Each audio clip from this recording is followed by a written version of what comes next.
Well, hey and welcome everybody. I'm so excited to be here with everybody today. This is your Team Prosperity Wednesday, October 23rd, 2019 training. And we are so excited and lucky and just blessed to have Evangelos Sagareras with us. He's going to do a training.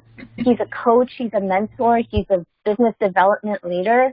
And it's just very, very exciting to hear some of his insight. And we very much appreciate his time and this great presentation that he put together for us.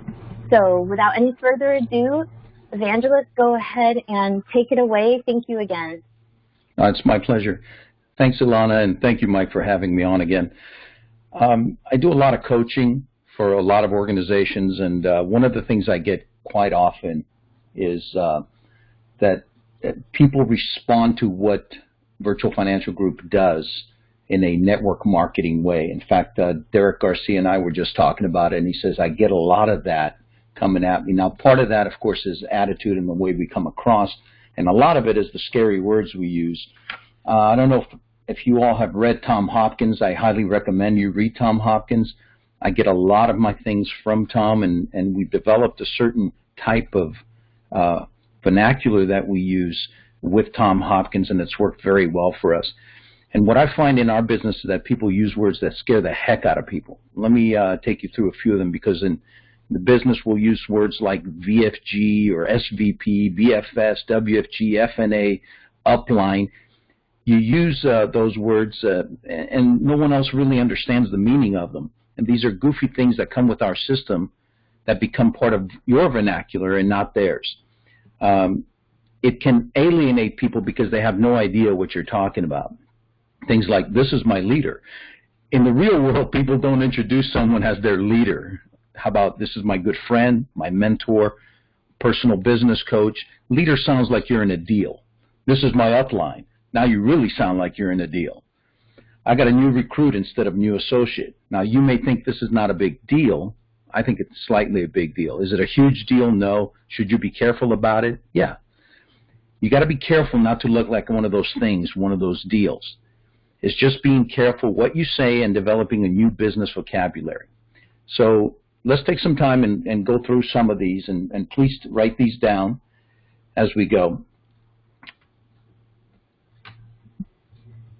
And again, we're having a challenge with strange.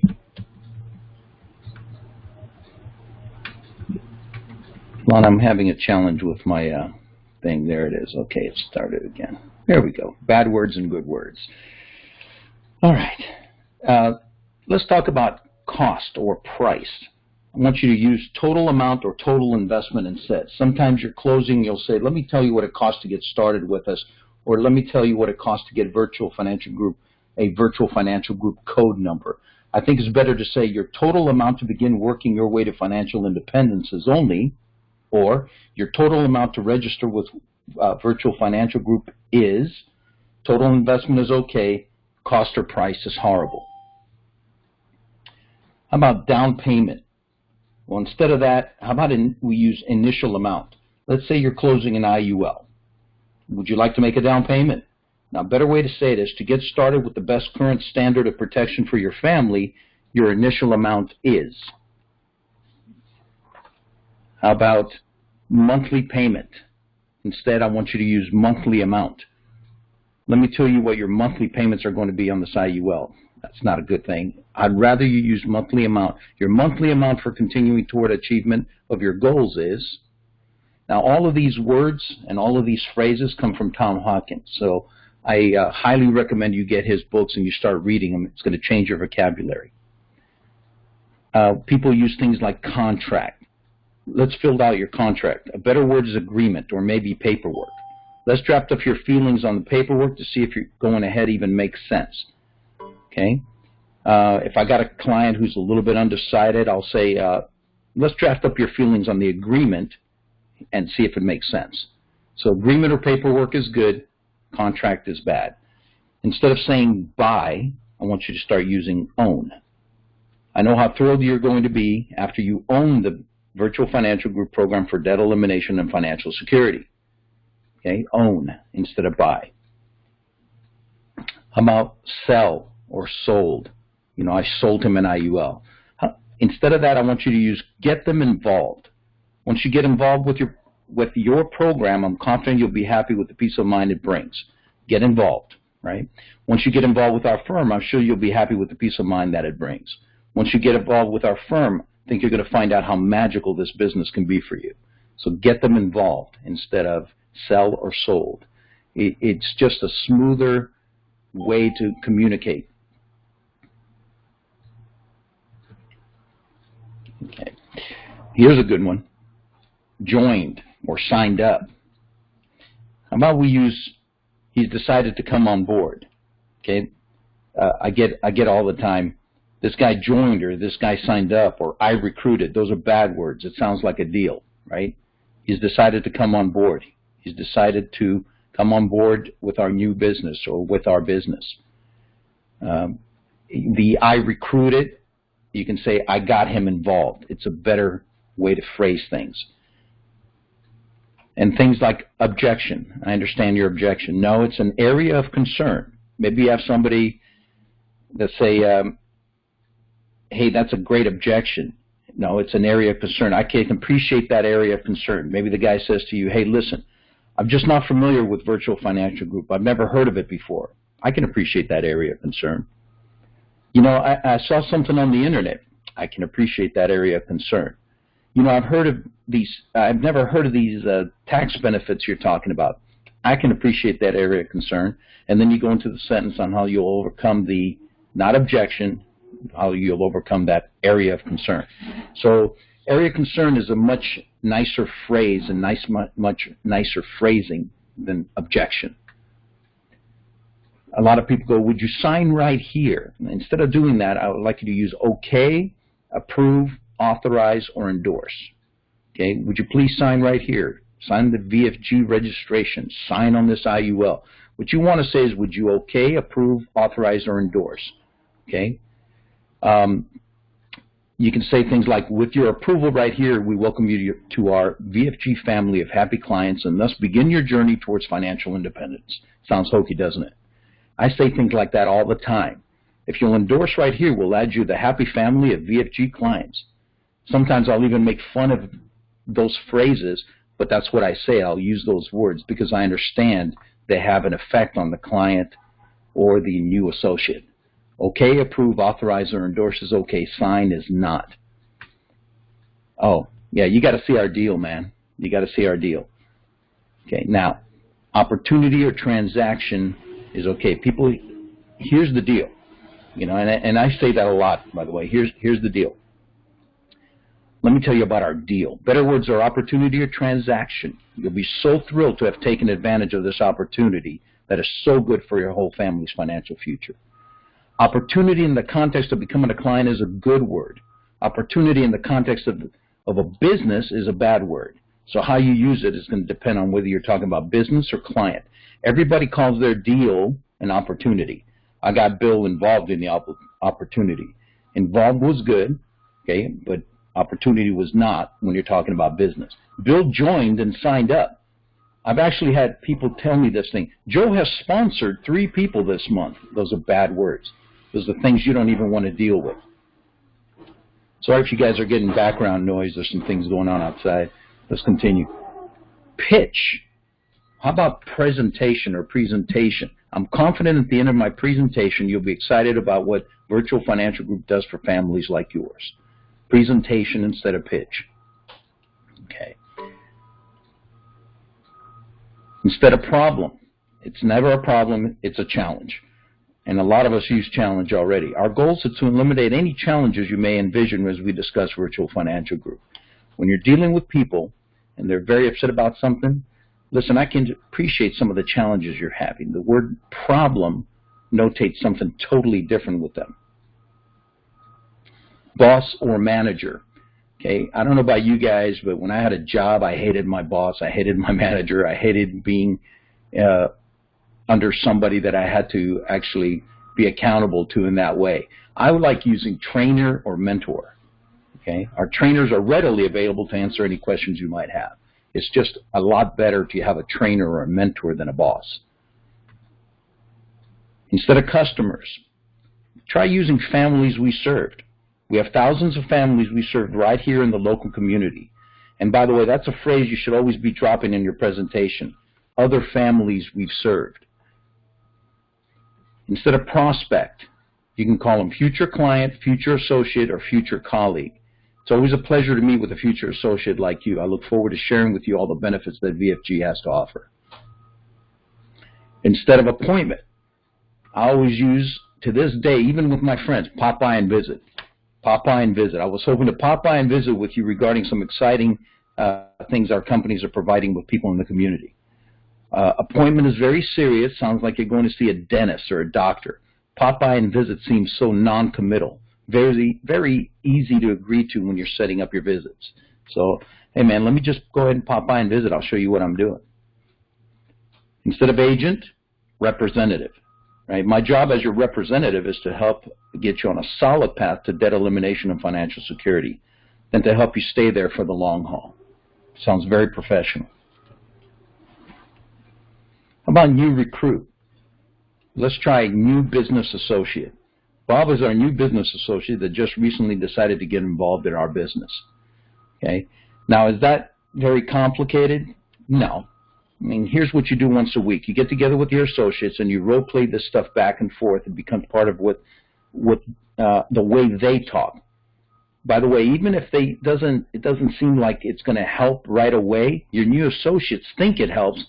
It gives them more confidence. They talk to more people. They take action, which is what we want out of our people, right? So you got to practice it yourself. I wanted to give you 18 good ones to get started. And let me say this.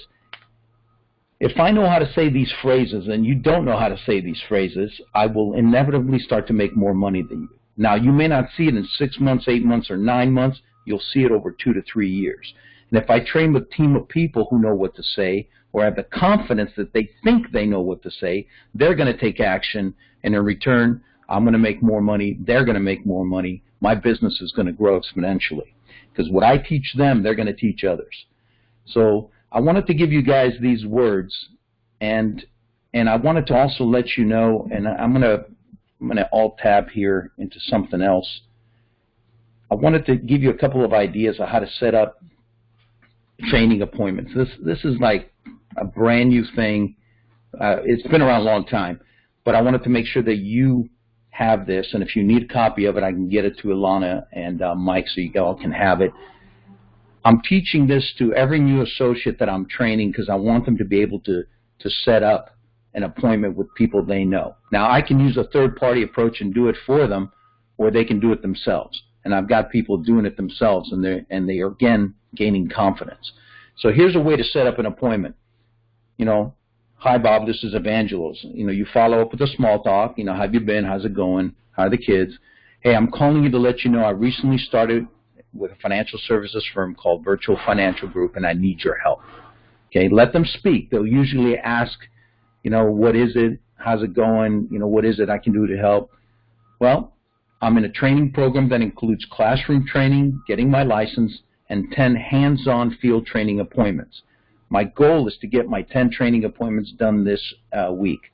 I value your opinion and was hoping to get your feedback from you, and if they have a spouse, her as well. You never do a one-legged appointment, right? Would you help me by being one of my training appointments? And then you just wait for an answer. Okay? They'll usually, if they're a good friend and they've known you for a while, they're usually going to say, yeah. Yeah, sure. You know, hey, great, thanks. Hey, what's better for you? You want to give them an alternative close. Okay, whether it's Wednesday or Thursday, 6:30 or 7:30. You never want to say things like, you know, hey, what time's good for you? And you leave open-ended questions like that. And let me get back to you, man. Let me check with Lisa and see what she's doing, and we'll get back to you. No. You know, what's better for you? Is it weeknights or weekends better for you and Lisa? Right? And they pick one. Weekends are better. Okay. Saturday or Sunday? Saturday. Okay. My trainer and I, we have 10 o'clock available or 2 p.m. Which one is better? And then you narrow it down to a date and time, and then you go, oh, okay. And they go, oh, that's great. I'll see you on Saturday at 2 o'clock. I look forward to seeing you. And Lisa, hey, thanks for being one of my training appointments and helping me out. I'll talk to you then. Bye. Now, there's going to be some questions that come up. These are some of the very common ones, and these are always going to come up. If any of them come up, these are the ones. What's the field training about? Well, VFG is a financial services company, and again, I put VFG there, but you want to say Virtual Financial Group is a financial services company. The presentation about 30 to 45 minutes, and I'll be stopping by or online, right, with my trainer to tell you more about what we do for families. You don't have to buy anything, but if you're impressed, I'm hoping maybe in the future you can send me referrals. And if nothing else, I get my training out of the way. And again, what's better for you? So if you get one of these areas of concern, or as people call them, objections, up front, now you know how to overcome it. You answer their area of concern. Hey, what's this field training about? That's an area of concern. And then you go do what? You nail it down. Hey, weekdays or weekends better? Saturday or Sunday or so on. I don't want to buy anything. That's another one that comes up. Certainly, I wouldn't ask you to. However, if you see anything you would benefit from, you may ask my trainer for additional information. Again, the purpose is for me to complete my training. So does Wednesday night at 6 work for you, or Thursday night at 7? Which one is better? Okay? And make sure that the spouse is always there. Thanks, John. All right. So I need to check with my husband and wife. This happens. That sounds great. I think you should do that. Say my schedule or my trainer's schedule is booking up quickly and I want to take up some of his time. Why don't we set up a tentative time right now and check with Lisa, and I'll call you back to make sure that time's working. Which is better, Wednesday, Saturday, and so on. Give them alternative closes. Always give 2 choices. Direct them to a date and time. I hope that really helps you guys. And I got a couple brand new associates actually working with this, and it's worked really well on getting their training out of the way. So with their closest friends, this works very well. It's very easy to do. It's a piece of cake, and if a person is not afraid to do it, then let them do it. Now, if they are afraid, you can use a third-party approach where you as the trainer can do a 3-way call, and you'll go, hi, Bob, this is Evangelo. You don't know me. We have a mutual friend in John, right? John just came on board with our firm. It's called Virtual Financial Group, and he's asking for your help. He's in our training program. He's going through some classroom training, getting his license, and he has to do 10 hands-on field training appointments. And our goal is to get his 10 appointments done in the next week. He really values your opinion and hopes he can get feedback from you and Lisa. Would you help him out by being one of his training appointments? So you can use the third-party approach and do it on his behalf. Now, how do you do that? Simple. You practice it. Okay? If you guys can master these scripts and say the right words and know how to overcome these objections, hey, yeah, we love John, but what is the field training about? Well, Virtual Financial Group is a financial services company. He's come on board with us. Presentation about 30, 45 minutes. And we'll be getting online, all 3 of us, tell you more about what we do for families. There's nothing for you to buy, but if you're impressed, John was hoping maybe in the future you can send him some referrals. If nothing else, you'll get his training out of the way. And what would be better for you, weekdays or weekends? So again, as a trainer, you can master this and be able to set up appointments on behalf of someone else. I wanted to share this with you because this has worked for over 25 years for us. It's been amazing what we're able to do and continue to do with it. And there was another one I wanted to go through. There was some associates that I work with that asked me, hey, listen, man, when I'm out and about, what do I do? What do I say? What are the things that you talk about? Okay? And what I do to prospect as I go, and again, I don't go out to prospect. I just prospect as I do my everyday stuff. Okay? I use FORM. FORM stands for Family, Occupation, Recreation, and Message. You can start any conversation with using one of the 4. FORM. If they've got a little kid right there, I'm going to talk about their family. It's like, oh, she's so sweet. How old is she, right? Is she your only one? I'm sure she's a handful, right? Ladies, you're a master at doing this with people. Other ladies talk to ladies. So easy to do. Use family. Occupation. Hey, man, that's a great suit you've got on. What is it you do, right? So I ask those questions. What is it you do? there are 4 basic questions I ask. You know, what do you do? How long you've been doing it, right? Do you see yourself being there for the next 15, 20 years? And if they say no, also you do keep your business options open, right? And then what I do is I exchange numbers. The key to this is not to set an appointment or to sell them on something. The key is to get a number. That's it. Exchange information, okay? Can you do this online? Absolutely. Hey, man, I was just taking a look at your website. I noticed this, that, and the other. Pay him a compliment first to build rapport. I'm impressed with your website or the work you're doing, okay, or the services you're providing. Okay? We're expanding our business. I'm looking to bring a few key people on board, some part-time, some full-time. I was wondering if you keep your options open. Tell you what, let's get together online or in person, right? 15 to 20 minutes. I can find out more about you and tell you more about our company and what we and we can do whatever makes sense from there. I say that phrase all the time, by the way. We'll do whatever makes sense from there. Would you rather swing by the office, get a cup of coffee, meet online, whatever media you're using, whatever way you're using to meet them, set it up that way, right? Tell you what, let's get together for about 15, 20 minutes online. If they're an hour driving time for me, I'm going to do an online meeting. I don't need to drive an hour in heavy traffic, especially in the San Francisco Bay Area. But you can use that all day long. Here's another one. I was wondering if you mind helping me out. Our company is expanding, and we're looking for qualified people. Now, I don't like putting ads through job sites to find good people because we never know what you're going to get. We prefer to work from referrals. I was wondering if you'd be willing to sit down and chat with me for about 15, 20 minutes. I can find out more about you. You can find out more about my company, and we can do whatever makes sense from there. Would you rather talk over Zoom or get together over coffee, right? Depending on, again, the situation. Here's the questions I always get, and there's great ways to do this. I love this, and I know these inside out. What do you do? We handle the marketing and management for companies like Transamerica, Nationwide, Pacific Life. Do you have any experience in marketing or management? If they say yes, you say, great. When can we get together? And again, give them 2 options, alternative, close. Or they say no. Great. So if things did work out, we wouldn't have to untrain you before we trained you. When can we get together? And by the way, yes, that yes or no, you can use for just about anything once you've answered their area of concern. What positions are you looking to fill? We've got openings in marketing, sales, financial planning, and recruiting personnel department. Do you have any experience in those areas? Yes. Great. When can we get together? And give them the 2 choices. No, I don't have any experience in those areas. Great. So if things did work out, we wouldn't have to untrain you before we trained you. When can we get together? I mean, it's such a simple thing. Or let's exchange information and set up a time. I like setting up a time if you can right then and there. You know, this is how I prospect as I go. Okay? This is probably the simplest way I've been able to find it. If I'm looking for agents. If I'm looking for clients, I'm going to talk about financial literacy. I'm going to talk about tax-free benefits, how people use 401ks. And if you knew what I knew, you would never use a 401k.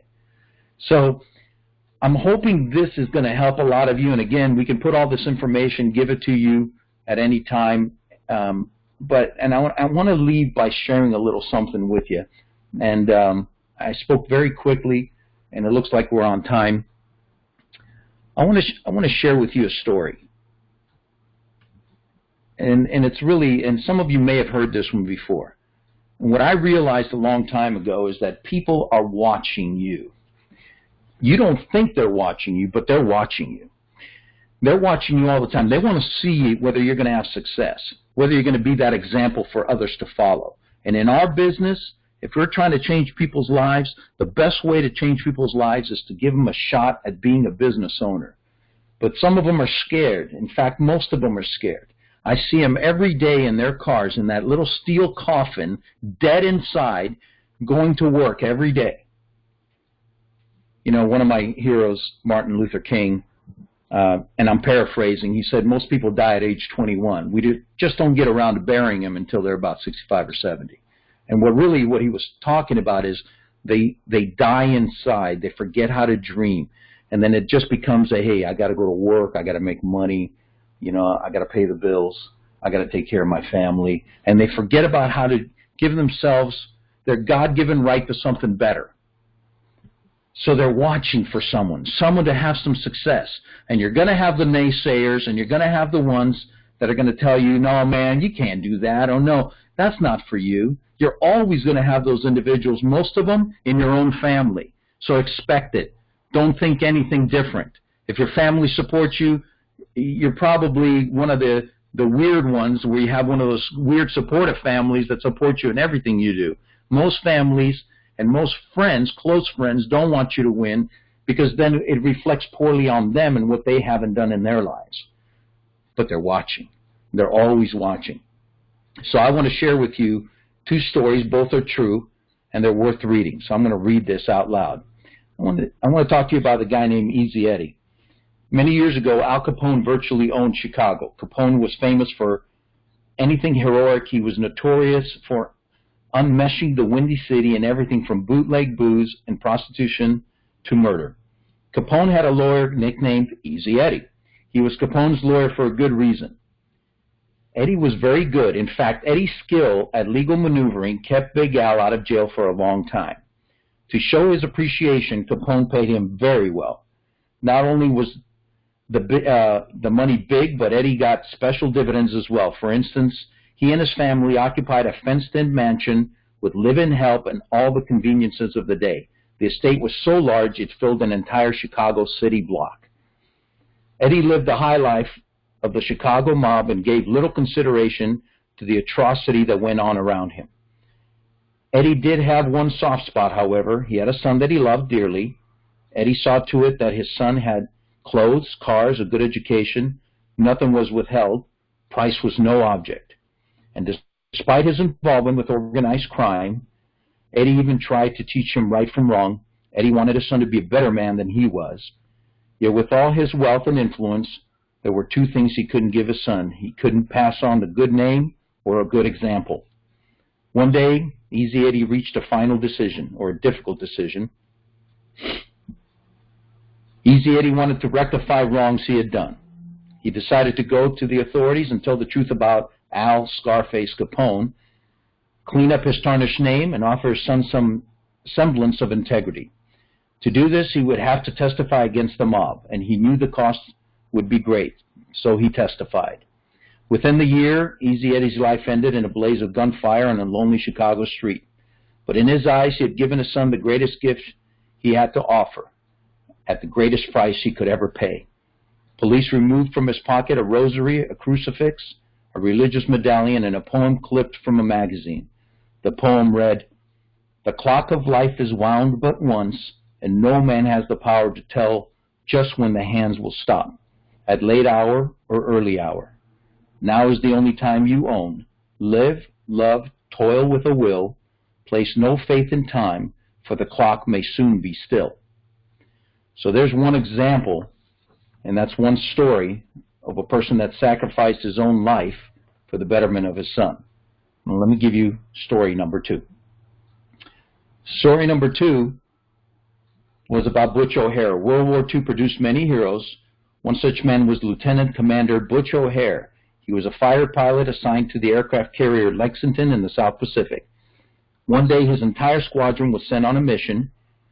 After he was airborne, he looked at his fuel gauge and realized that someone had forgotten to top off his fuel tank. He would not have enough fuel to complete the mission and get back to his ship. His flight leader told him to return to the carrier. Reluctantly, he dropped out of formation and headed back to the fleet. As he was returning to the mothership, he saw something that turned his blood cold. A squadron of Japanese aircraft was speeding its way toward the American fleet. The American fighters were gone on a sortie, and the fleet was all but defenseless. He couldn't reach his squadron and bring them back in time to save the fleet, nor could he warn the fleet of the approaching danger. There was only one thing he could do. He must somehow divert them from the fleet. Laying aside all thoughts of personal safety, he dove into the formation of Japanese planes. Wing-mounted .50 calibers blazed as he charged in, attacking one surprised enemy plane and then another. Butch wove in and out of now a broken formation and fired at as many planes as possible until all his ammunition had finally spent. Undaunted, he continued the assault. He dove at the planes, trying to clip a wing or tail in hopes of damaging as many enemy planes as possible, rendering them unfit to fly. Finally, the exasperated Japanese squadron took off in another direction. Deeply relieved, Butch O'Hare and his tattered fighter limped back to the carrier. Upon arrival, he reported in and related the event surrounding his return. The fill from the gun camera mounted on his plane told the tale. It showed the extent of Butch's daring attempt to protect his fleet. He had in fact destroyed 5 enemy aircraft. He took his place on February 20th, 1942. This took place on February 20th, 1942. And for that action, Butch became the Navy's first ace of World War II and the first naval aviator to win the Medal of Honor. A year later, Butch was killed in aerial combat at the age of 29. His hometown would not allow the memory of this World War II hero to fade, and today, O'Hare Airport in Chicago is named in tribute of this courageous man. So the next time you find yourself in O'Hare International, visit Butch's memorial displaying this statue and his Medal of Honor. It's located between Terminals 1 and 2. So what do these two stories have to do with each other? Well, simply,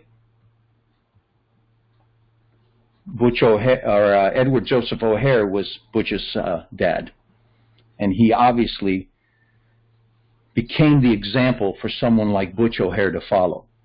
So when I say you're an example to someone, you truly are. You just don't know who yet. So what I would do is I would learn everything you need to learn, become the best you can become in this business, and become the example for others to follow in life, in business. So with that, I'm going to turn it back over to Ilana.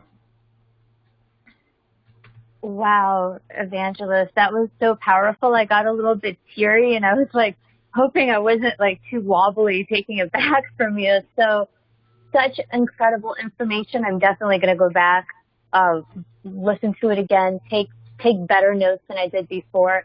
Thank you so much for your time and sharing some of your wisdom. It's very much appreciated. Thank you again. You're welcome. Oh, wonderful. So let me go ahead and grab Mike. Bear with me just for 1 second.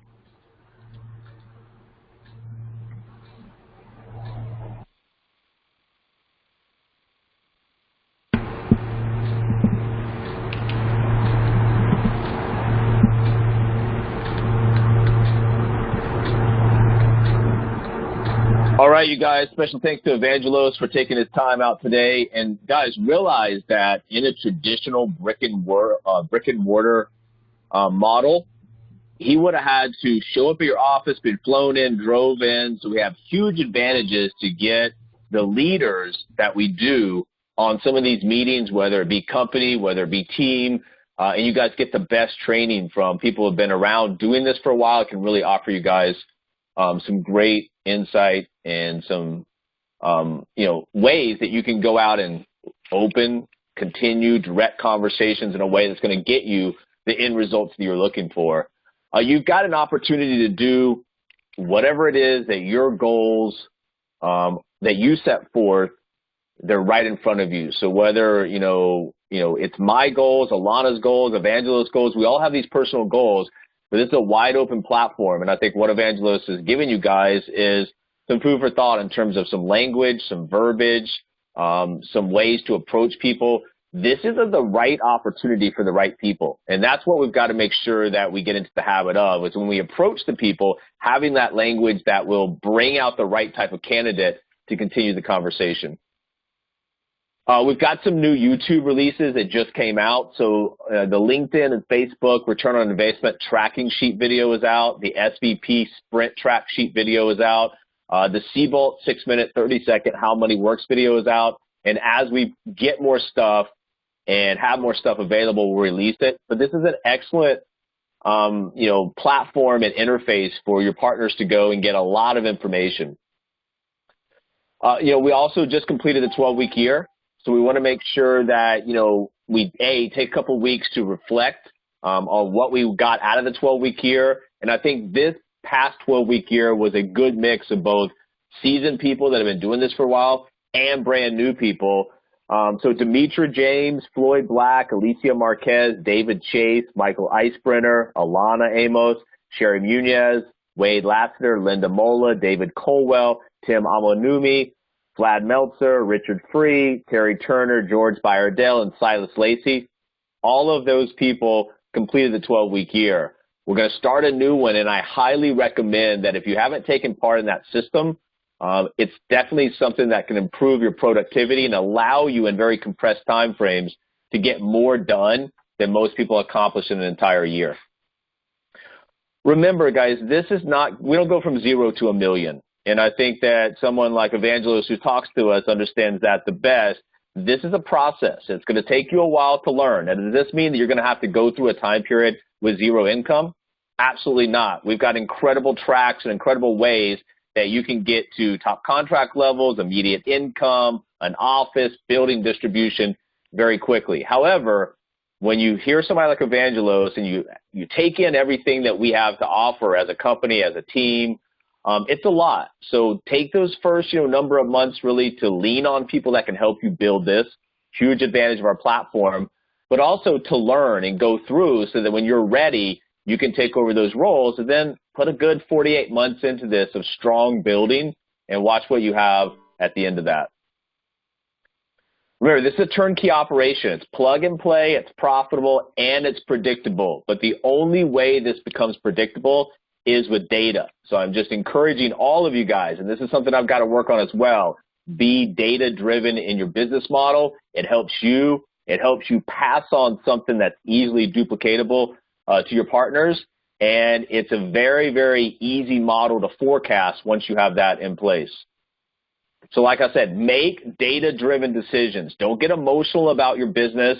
I come from a commodity stock hedge fund background, and you go into a trade really with the parameters already set. Whatever the markets do, whatever the market's going to do, the market's going to do. You already have everything set up, so you're ready to take profits. You're ready to eliminate as much losses as you can.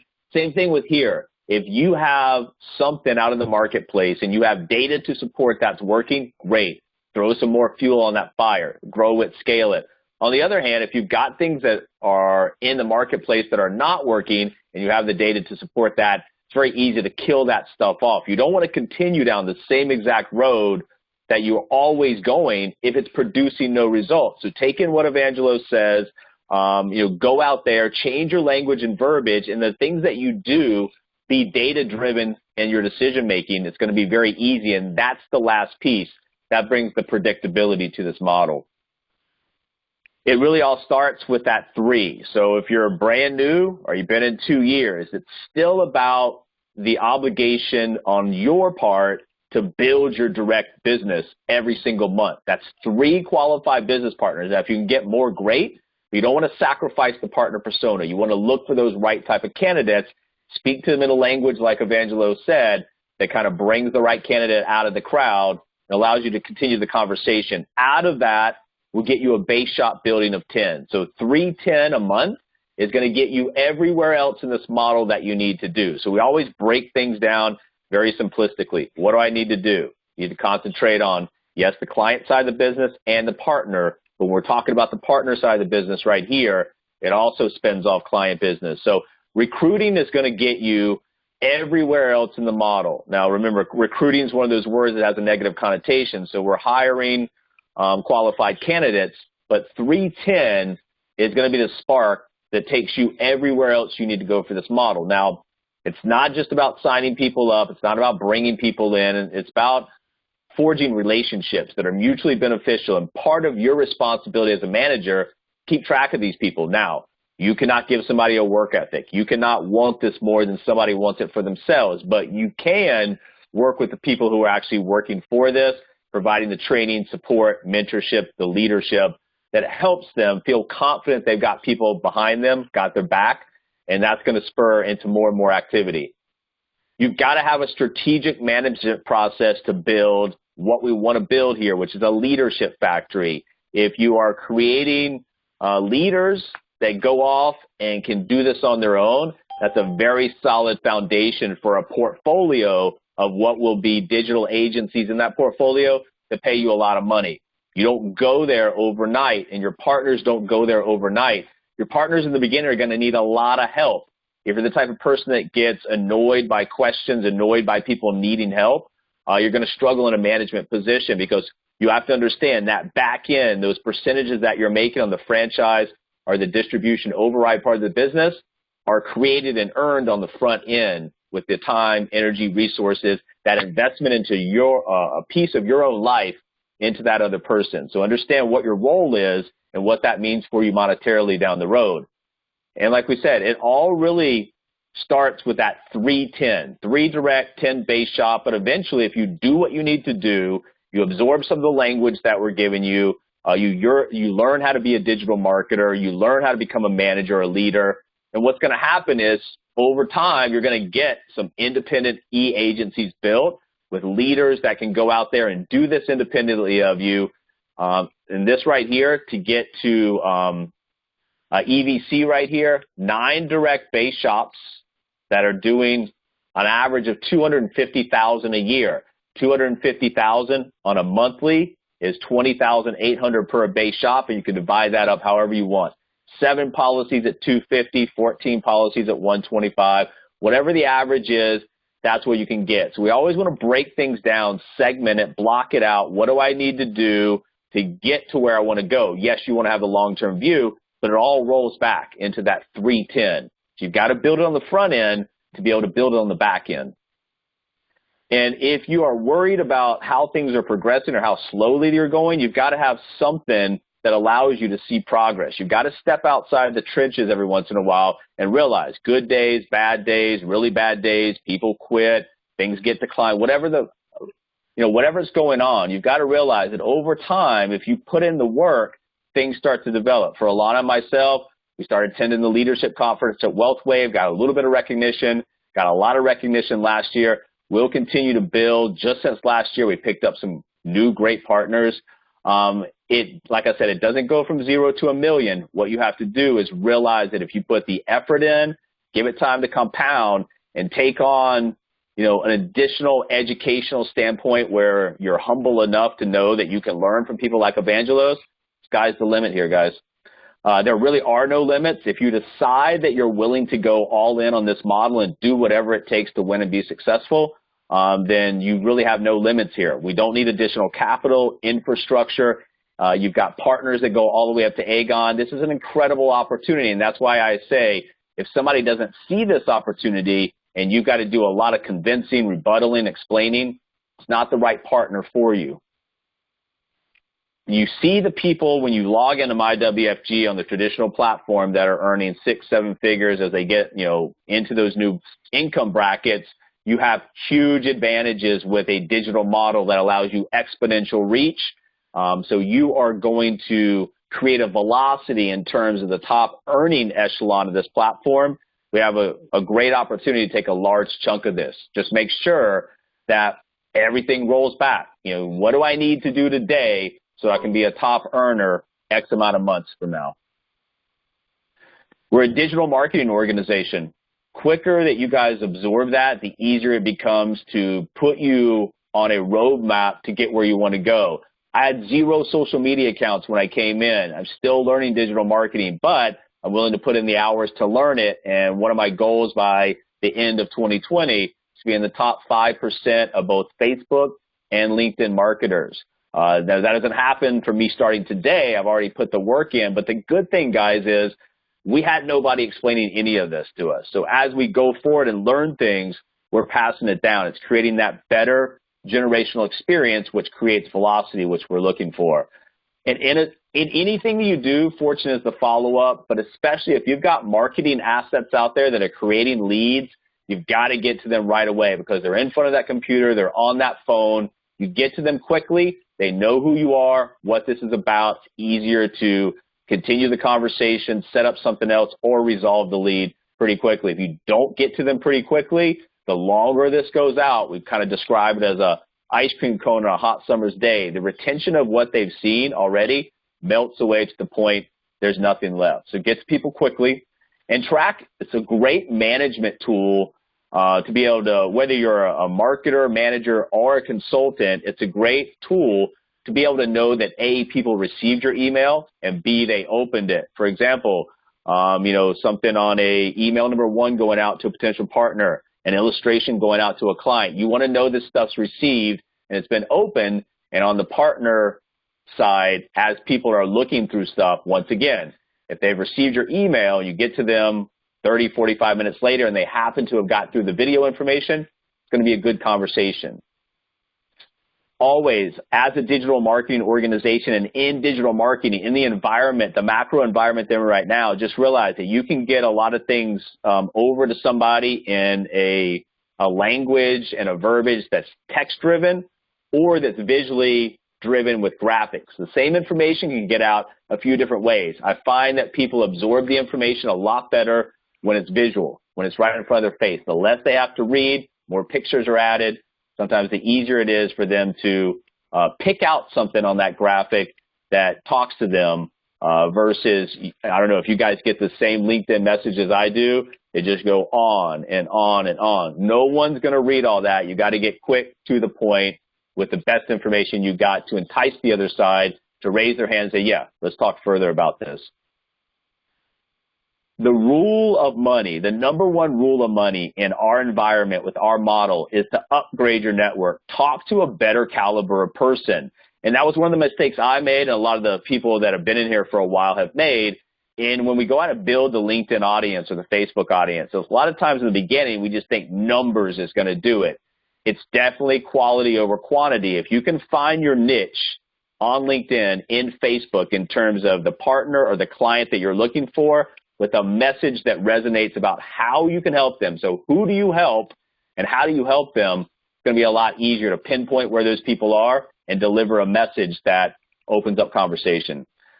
We've got some people that have said, hey, I'm getting restricted on LinkedIn. So one of the things that we can do is understand ways that we can bypass that. LinkedIn, or AKA Microsoft, wants you to buy a subscription-based model. If you're in a position to do that and it makes sense, fine, go ahead. But if you're not, remember, any groups that you're a member of, now you go in that group. For example, if you're in an independent insurance agent group and it has 30,000 people, well, you have access to all those members once you're approved, and you can go in those groups and you can, A, message them, or click on them from the group. It'll bring up the profile and connect, and you can use a little message. Hey, we're both in blah, blah, blah group, interested in joining your professional network. I look forward to future interaction and getting to know you better. So the groups is one thing. Also, LinkedIn will send you at the bottom of your network when you click My Network, recommendations based on what your audience already has inside. And then also, if you're looking for a specific type of niche client or partner, it's going to be easier to find those because they're going to be interacting with other types of profiles or people. So, for example, if I'm interested in, going out and doing some prospecting for potential business associates, and one of the people that I follow is Grant Cardone. Grant Cardone posts something, and I go in there, or Gary Vee posts something, I go in there. It's usually heavily trafficked. There's a lot of comments. You can find people that have good engagement. Click on them right there and say, hey, I saw your comment in Grant Cardone's post, found it very insightful, interested in joining a professional network. Give them a little bit of compliment. Give them some type of a loose commonality to know why exactly you're reaching out. And there's tons of ways to bypass the restrictions. Yes, of course, it's easiest to set up your searches, but if that's restricted, there's lots of ways to get around this and still build your network. So I just wanted you guys to understand that. Remember, this is about your story. You're a personal brand. LinkedIn is no longer about an online resume. It's your digital reputation. So who are you? What do you do? How do you do it? Goals, dreams. Let people get to know you. It's about a storytelling element. On the backside, we've got products and services, but if you lead with that, no one wants to hear that story. They want to know about you. Build your personal brand over time and attract the right type of people. One of the things that we've been talking about and ways to open conversations is to give people something to think about. So, for example, if I'm doing prospecting out there, or I'm looking for new business partners out there, one of the things that we all struggle with, is in the digital market, well, how do we use Facebook for lead generation? How do we use LinkedIn for lead generation? So as we're able to get reports and recycle these, it's ways to open conversations with entrepreneurial mindset people and give them information that's valuable to them that allows us to open conversation. On the client side, WealthWave's got an excellent report, The American Dream Sticker Shock. What is the price of the American Dream? You send that out to somebody, follow up. Did you see it? Did you read it? What do you think about the numbers? Do you think, just give people a reason to talk to you. Who am I looking for? Where am I going to find them? And what is my message? That's all you have to realize in a digital marketing environment is you're not throwing a wide net out there with some type of a blanketed message. You're really trying to find specific type of people that you will work best with and then get in front of them with a message that makes sense for them. Remember, all you're trying to do is ask for what you want, and you're trying to learn and attract top talent. If you can bring leadership material into this platform and let them run wild on this, you get richly rewarded for being a talent scout. We've got a system, we've got infrastructure, we've got assets, we've got partnerships that allow somebody to make a big run in a very large industry. So stop selling, start interviewing people. We all know that people really want lifestyle freedom, time freedom, financial freedom. That's pretty much a known factor that most people want this. What they don't know is how do we get there? And when you present an opportunity to them, they basically want to know. And this comes off in a lot of different ways, but is this real? How can I do it? Who's going to help me? Got great leaders in this company. We've got a great business model, assets, infrastructure. It's definitely real, big industry. So you've got all these different questions, but it's really centered around these three. Is it real? How can I do it? Who's going to help me? And then remember, guys, we talk about lead generation. That Launch 20 from cold market social media marketing produces warm market lead generation. Then with some of the verbiage that Evangelist gave you today, the How Money Works message, you've got some great ways that new partners can get in front of their warm market, feel comfortable, confident doing so, and that, it compounds on top of itself. And remember, for you guys and your partners, warm market lead generation does not stop at the Launch 20. It's about a walk of life, just what like Evangelist was telling you guys. As you're out there, if you know how to open conversations, it becomes a lot easier to do this. So go back through that material, absorb it, take notes, and work on your approaches, whether it be digital, whether it be traditional physical, whether it be walk of life, whatever it might be. Improve what you do, and the money will follow. Also, another reason why we are talking to people about taxes is because, A, we think taxes are going to be dramatically higher in the future, but also you have to realize that if people are interested in tax-saving strategies, they're probably paying taxes. And if they're paying taxes, guess what? They're earning a good amount of money. If somebody's not really worried about taxes, probably not making that much money. So it's another way to kind of pre-filter, some of the people you talk with. People that earn money and pay taxes are going to be interested in ways, saving strategies, vehicles, concepts to save, put more money in their pocket. Remember, this is happening. 2020 and 2021 are going to be huge growth years for us. You got to believe in yourself. You got to believe in the ability of this model, your partnerships, the infrastructure to get this done. But it all starts with you and your mindset. Got to have a growth mindset, not a fixed or contractual mindset. So make sure that you and your partners, that's where it starts. And it's all about momentum. It starts really slow, kind of like, pushing a snowball around. If you're a kid and lived in an area that had snow, if you push it around enough, eventually you're going to need some help.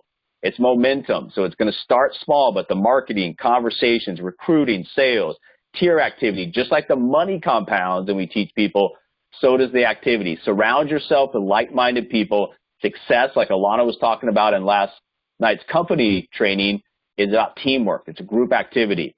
You may not always get rewarded for your efforts. You may not get rewarded for your business model in the beginning, but if you have something that you believe in and you stay true to it, eventually the market will reward you for that. You've got to make sure that you be aggressive out there. If you leave it up to other people, nothing is ever going to happen. You've got clients, you've got partners. Follow up, resolve the lead. Remember, you're not closing partners in terms of rebuttaling them down to the point there's nothing left and then reluctantly signing up. But you do have to have follow-up skills with verbiage and language that entices people, that excites people, that gets people interested in continuing the conversation. And motivation, you've got to become the lion out there for the rest of this year, whatever's left, couple months left, close it out as strong as you possibly can. Go into the holiday season, appreciate being with your family, appreciate the opportunity that you have in front of you, and decide to go all in and watch what happens over the coming months, the next couple of years. As this company explodes, you put yourself in a position to absorb that growth. You put yourself into a position to be a leader and absorb that growth. You're going to get very, very richly rewarded, and the monetary reward on that is exponential in terms of how it grows. And when this thing goes viral, watch out, guys. So once again, we made perfect timing today. Really appreciate Evangelos taking his time. We get great training as we build this thing bigger. More people like him will come in. You guys, we are on what will be an enormous growth track over the next 24 months. So get yourself together with a solid vision, understand why you're doing this, understand what you want out of this, and then go at it. So we will open up the floor for any questions. Hold on one second. Oh, guys, one more thing. Alana wanted me to go over with you guys on the signature. Right here, if you're using Adobe, which most everybody does, right here where it says, looks like a little wrench thing or a pin, sign document, and then it pulls up this tab. Now, I've already got a signature on here, but if I didn't, it would just say add signature. And when you do this, you can type in the signature. That's not going to work for a legal document. You can draw, or you can upload an image. Now, if it's a client signature, however they sign the stuff in the beginning has to match. So it's impossible if you hand sign something to go in here and probably match a signature with the drawing. So you can upload an image, or they got a white piece of paper or the back of an envelope. They just sign like they would any type of legal document. Take a picture of it. They can actually, with your help, you can walk them through uploading that, or the draw part right here, just however you sign your name right here, and then apply that. And then once it's applied, you can stick it anywhere in the document you need it to go. So that's a little bit of help for you guys. Everybody, in this day and time, many people don't have printers anymore, so you need to be able to talk clients and your partners, whoever it is, through ways that things don't get stuck and things drift and fall off. Thank you so much, Mike. I could not figure out how to do that, and I knew that there was a way, so thank you so much for that. Let me see if the recording is still going, because we'll go ahead and stop the recording and then go ahead and open it up for questions.